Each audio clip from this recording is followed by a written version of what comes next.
అందరికీ నమస్కారం అండి. ఈరోజు నేను చేయబోతున్న వీడియో ఏంటంటే, భగవంతుడు అవసరమైనప్పుడు ఆపన్న హస్తం అందిస్తాడు. ఇదేనండి టాపిక్ ఈరోజు. నా వీడియోలు అందరికీ నచ్చుతాయి అనుకుంటానండి. నచ్చితే కానీ లైక్, షేర్ అండ్ సబ్స్క్రైబ్ చేయండి. మీరు చేసే ఈ సబ్స్క్రిప్షన్ నాకు వీడియోస్ అందరికీ ఎక్కువగా కొంతమందికి చేరడానికి బాగా పనికొస్తుంది. లేట్ చేయకుండా వీడియోలోకి వెళ్ళిపోదాం. భగవంతుడు పిలిస్తే పలుకుతాడని చాలామంది అంటూ ఉంటారండి. అది నిజమేనండి. పిలిస్తే పలుకుతాడంటే ఇప్పుడు మనం పిలవగానే మన నాన్నో, అమ్మో పిలిచినట్టు ఆ అని పలక్కపోవచ్చు. లేదంటే ఆ అని మన దగ్గరికి పరిగెత్తుకుంటూ రాలేకపోవచ్చు. కానీ మనం త్రికరణ శుద్ధిగా నమ్మితే తప్పక మనకి ఖచ్చితంగా ఏది అవసరమో ఆ టైంకి మన దగ్గరికి వచ్చి మనకు అవసరమైన మన కష్టాన్ని తీర్చి ఎవరో ఒకళ్ళ రూపంలో మన అవసరాన్ని తీర్చి వెళ్తాడండి.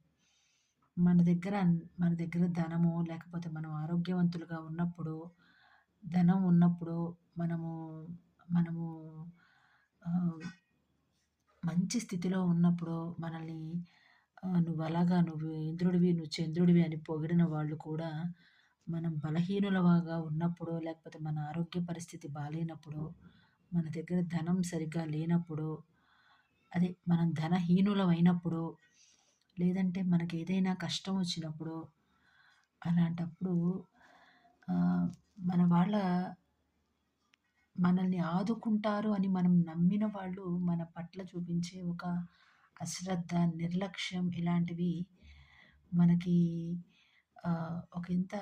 ఇంకాస్త బాధని పెంచేస్తాయన్నమాట.